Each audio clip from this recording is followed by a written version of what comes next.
let's get started. So I'd like to thank everyone for joining us today. And again, I'd like to apologize for the errors or technical difficulties that we are having. I'd like to also wish everyone a very happy International Women's Day and welcome you to our webinar. Unfortunately, like we said, our host today, Oceana, our Vice President, is not able to make it today, but we would like to still welcome you all to this webinar made available by the BHTM Students and Alumni Society. If you're not able to join us for the entire webinar, this webinar will still be available on YouTube within a week after the recording, so you can access it then. If you have any questions for our guests today, you can ask them right in the chat, and one of us will be able to ask them for you. To give you a bit of background on women in hospitality, in 2019, Tourism Canada noted that women make up to 60% of the hospitality industry workforce. This means that there are a total of over 900,000 women working across hospitality and tourism positions in the country, both full-time and part-time. Today, we have three amazing guests who have joined us tonight, or this afternoon. We have Marissa Solomita.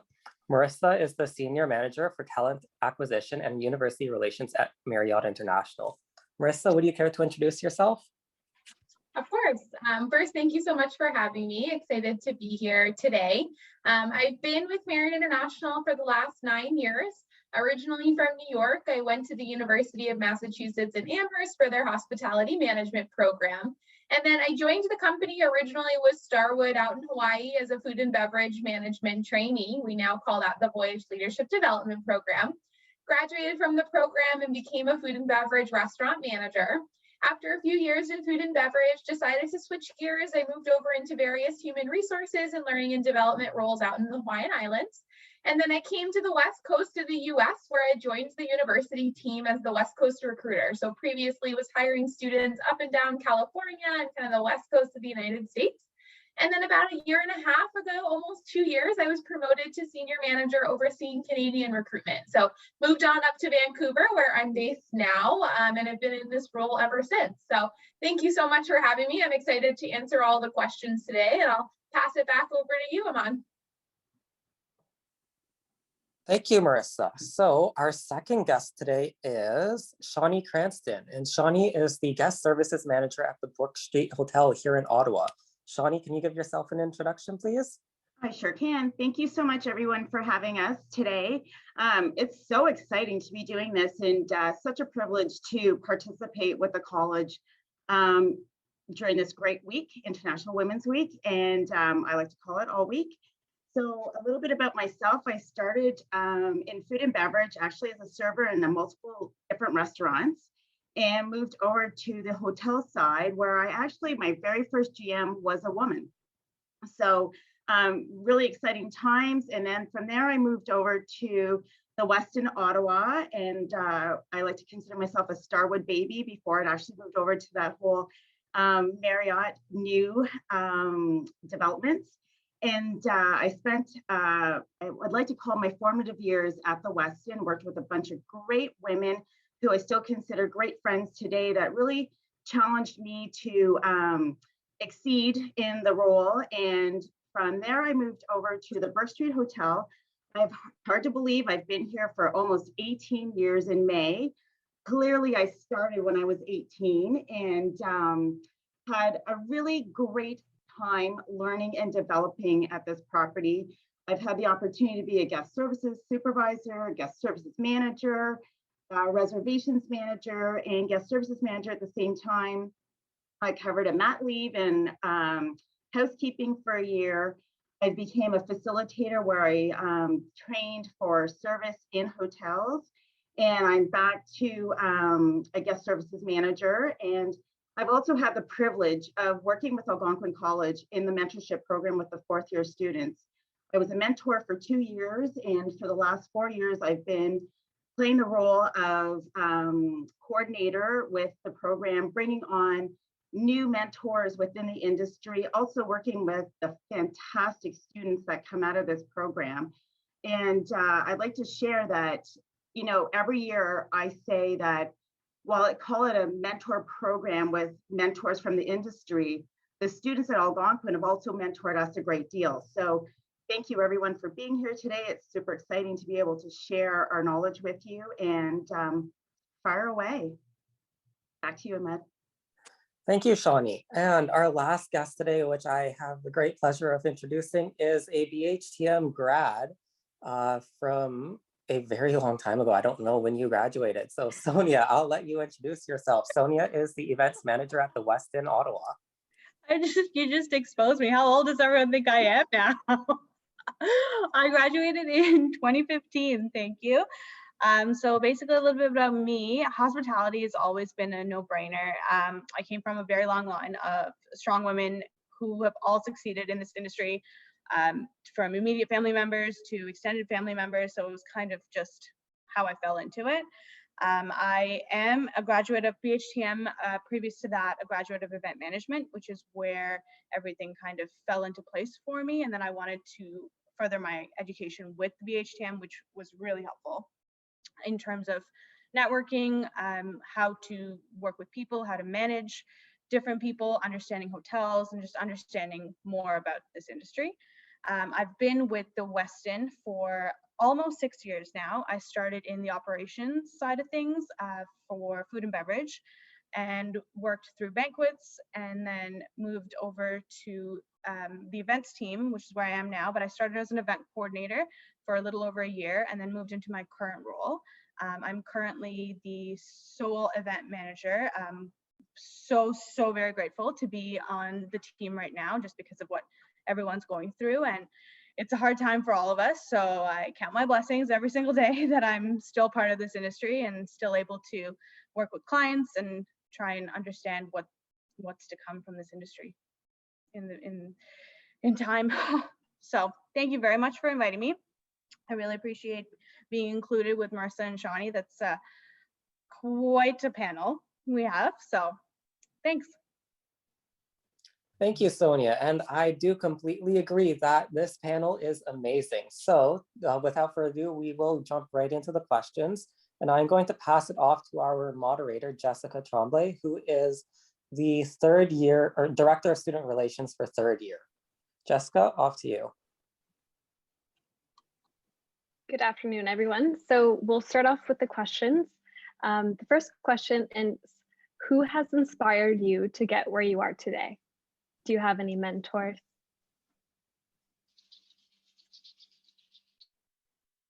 I can. Oh, Shawnne, I think you're on mute. Go ahead. I was like, go for it, Sonya. Well, I can if you want. Okay. Well, the first person that comes to mind actually is my current director of event management, Kelly. She has been someone I've always looked up to since the first day of me starting at this property. She's quite the powerhouse. There are a lot of Westin folk in this chat today, so I bet you they can all attest to this. She has this presence about her that is so, there's almost no words, because she's aware of everything at all times. She knows all of the details about every single thing, and there's just so much about her that me as an event manager aspires to be. And I saw her go from an event manager to a senior event manager to now our director, which is a stepping stone she accomplished within, I believe, less than 8 years of being in this property.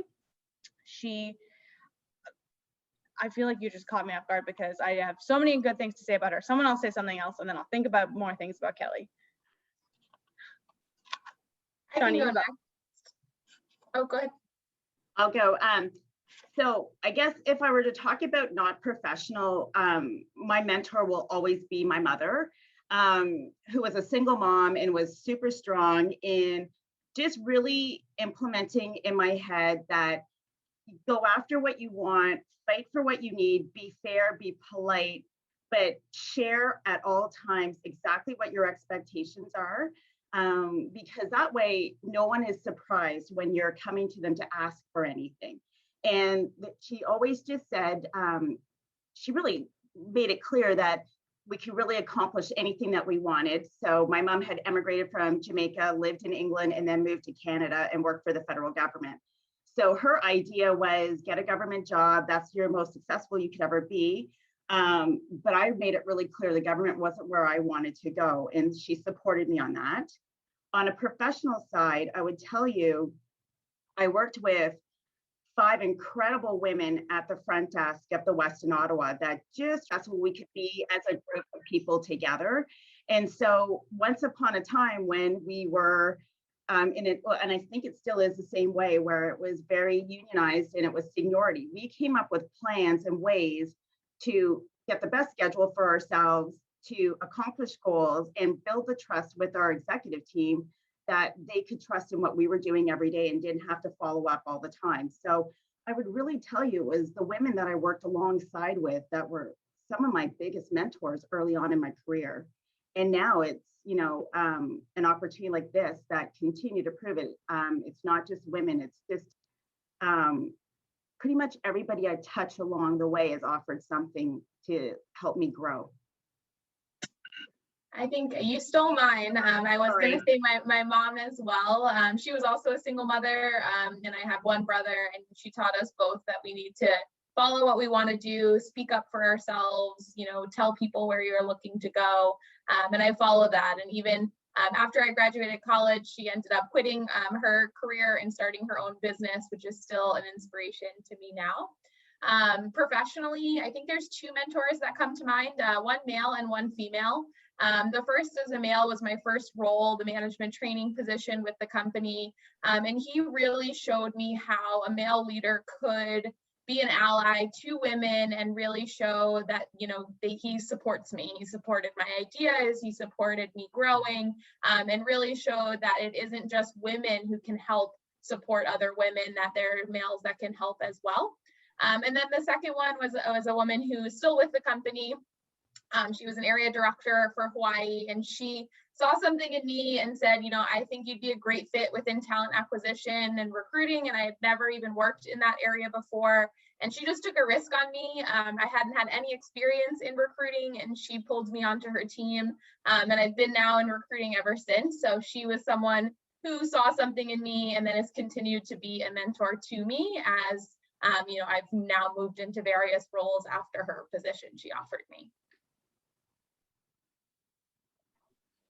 Perfect. Thank you so much, ladies, for your responses.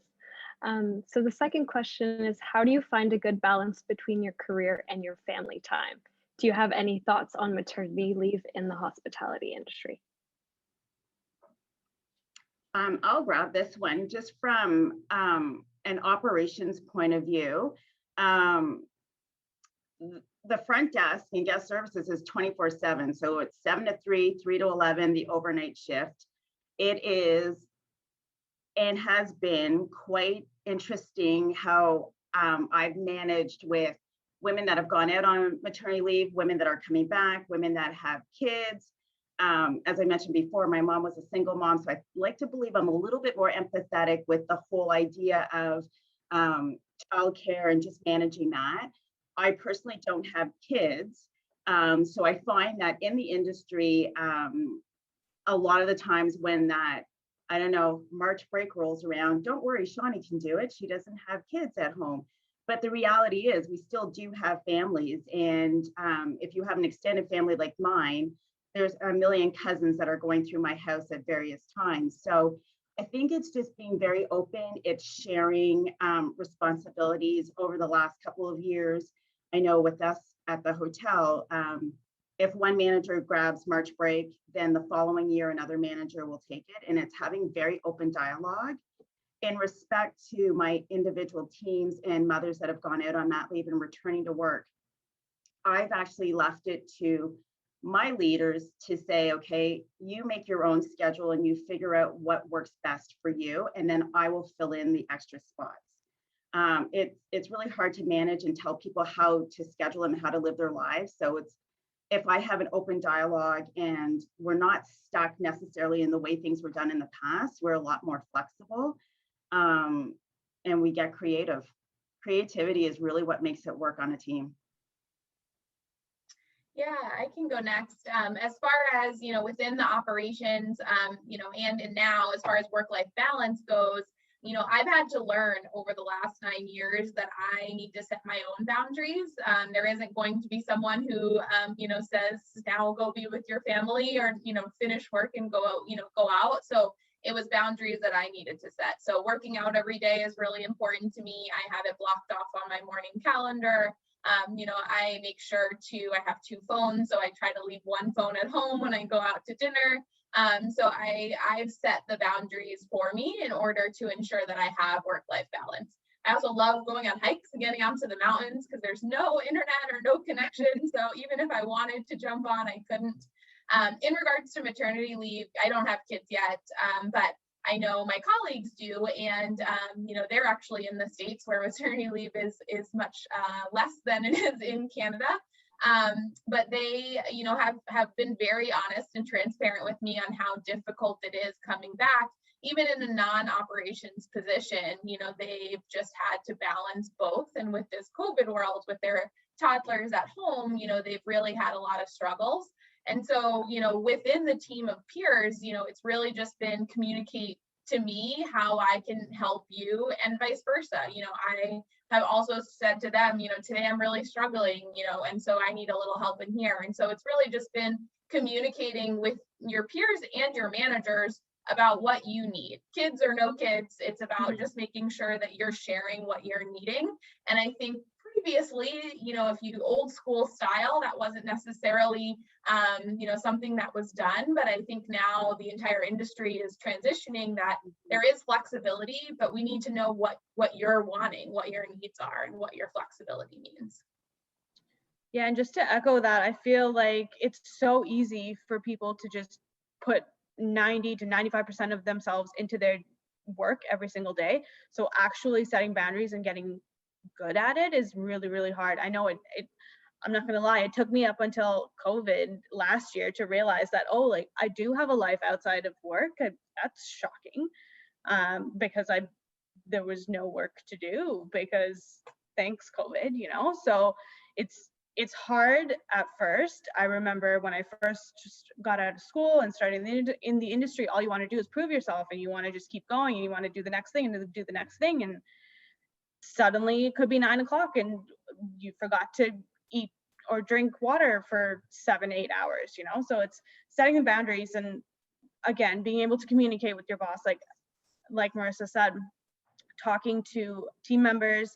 And I also don't have children, so seeing my boss, like Kelly, understand our coworkers who have kids or who have been on maternity leave in the last few years, and her just being flexible with them and understanding that daycares are different and everyone's different, children are different, and people work differently, and just being able to have an open door policy on her end and talk to the moms on our team and tell them, just because we're here from 8 to 5 doesn't mean you need to be, as long as you're getting your work done, right? So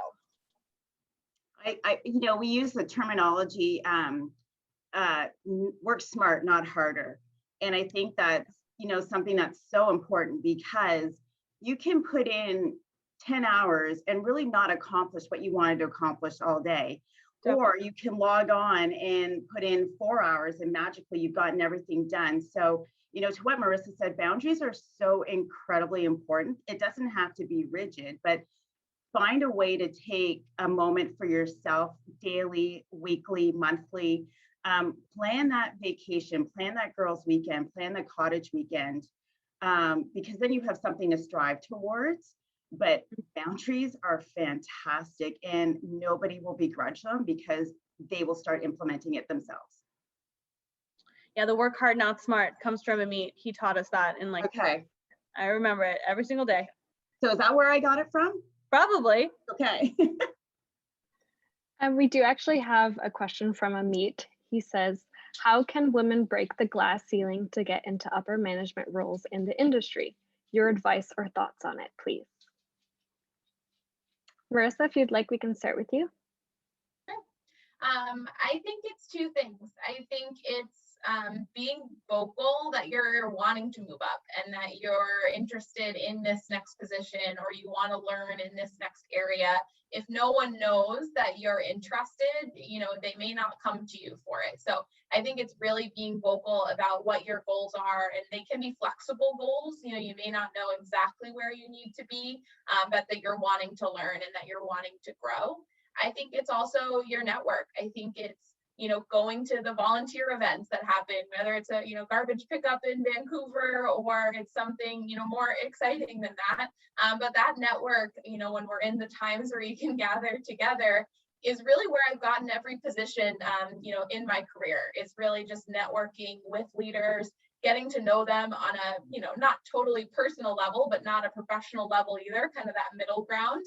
And having, allies, again, both men and women, who are saying, I want Marissa on my team, and I don't care if she has no skills in the area, we'll get her there, we'll train her there, but I want her on my team. So I think it's kind of a balance of being vocal of what you want, but also networking and putting in the time and energy to getting there as well.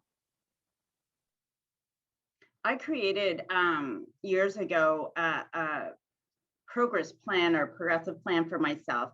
And so I think I've been very clear with my leaders along the way of exactly what I wanted as well. So I gave them a timeline, I gave them, the job description, I gave them how I would be an asset to the business, both revenue wise and,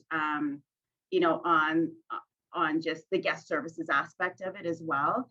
But to echo again, Marissa, it is networking, and it's networking amongst everybody. When you don't think you have a connection with someone, you quite potentially could. When you're sitting next to someone and having a very general conversation, you never know where it would lead.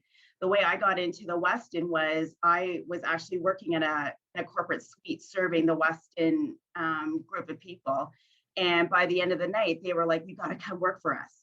So that was just a connection from a social event that they were having. So you never know where it's going to be. But once you get there, it's just being very clear with your expectations.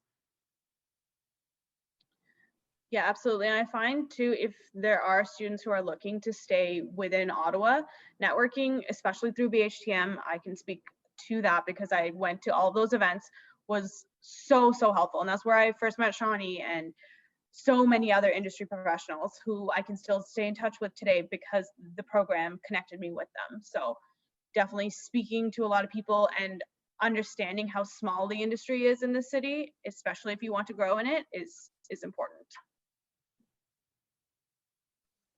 Perfect. Thank you, ladies, again. So the next question is, in 2019, Tourism Canada said women make up about 60% of the workforce and only make 81% of the pay that men in the industry make. On average, women in Canadian hospitality positions made $20.53 hourly in 2019, whereas men made approximately $24.91 per hour. How can we, as future hospitality leaders, work with you and together help share a better future for equal wage? Shawnne, would you like to lead on this one? Ooh, this one's a hot topic. I would tell you, once upon a time, I read this great article about a year ago about, don't talk about your wage. Do not let anybody know what you're making.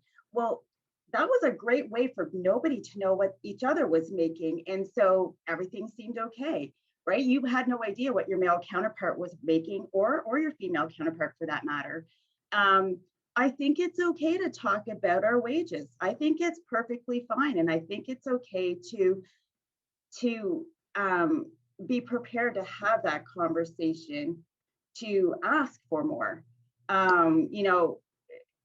Like you said in the study, there's so many women that are in this industry working really hard in keeping the backbone of the business together. So I don't know if I've answered your question, but I just think that it's incredibly important to do your homework, be okay to ask for more, don't be shy, and come with a plan when you do.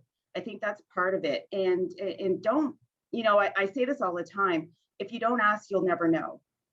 And so people beat around the bush about, can I have this time off? Or, well, if you don't ask me, then the answer is absolutely no, because you didn't ask.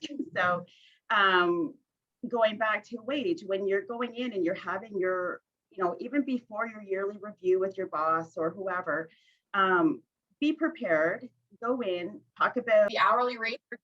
Maybe it's a union hotel, you're not going to get more for that position. It is what it is. Some of our entry level university positions are, what they are for everyone. But you might as well get in the practice of asking every time you're getting an offer, so that it's something that once you're in positions where it is negotiable, you feel very comfortable doing it. And it's something that it said males are just more open and willing to just take that step and ask. So it's something that we as women need to do. And once someone told me that advice, I have done it at every time I've gotten a new offer, sometimes successful and sometimes not, but I at least asked the question, to Shawnne's point. And then every time there's a merit review, especially if you're getting high marks on, your annual review, your annual feedback, I typically let them tell me how great I am. And then right after they finish telling me, I then ask for more money because of how great and how much of an asset I am to the company. So I think it's getting comfortable with those conversations, which for me is very uncomfortable. And it has been, and something that I push myself out of my comfort zone to do, thinking, okay, if it was a male counterpart, he may not think twice about doing it, so I need to do it as well, because that is where it starts, especially as you're early in your career. If you're starting lower, it's then harder to build up. Yeah. I think we, as now women who are a little bit higher in our roles, it's ensuring that when we are to have a seat at the table, when we are there talking about, wage parity and, equity, that we're making sure that we're looking at that. We're looking at, are women being paid equitable? Are, people of color being paid equitable? And so that's now our responsibility plus our leaders' responsibility to be doing that. But I think if you're not asking the question on the front end, you're doing yourself a disservice. I feel like I just learned so much from both of you. It's always been a very hush-hush topic, I think, and like just me personally, it's not something that I've ever been confident in just talking about. But in terms of my current position, I've never actually seen any kind of drastic inequality, because we are a unionized property, and based on unions, everyone is paid the same. And then if you're non-unionized, your pay is based on your leadership skills and leadership level, right? So that's really how I've been accustomed to it. But thanks, Marissa and Shawnne. I learned some new things from you guys. No problem. Great answers, ladies. Thank you again. So here we do have a question from Amit. It says, do you recommend the hospitality industry for future students and future female students as a career path? Shawnne, would you like to start as well? Sure, absolutely. I was just having a conversation about just the history of Brook Street. And so when we opened in 2003, we opened a year late because the high-tech industry took a fall. And so we were supposed to open with the golf course. We didn't. We opened up a year later. And we kind of, navigated our way with high-tech rebuilding itself. And then sure enough, 2009, 2010, boom, another crash.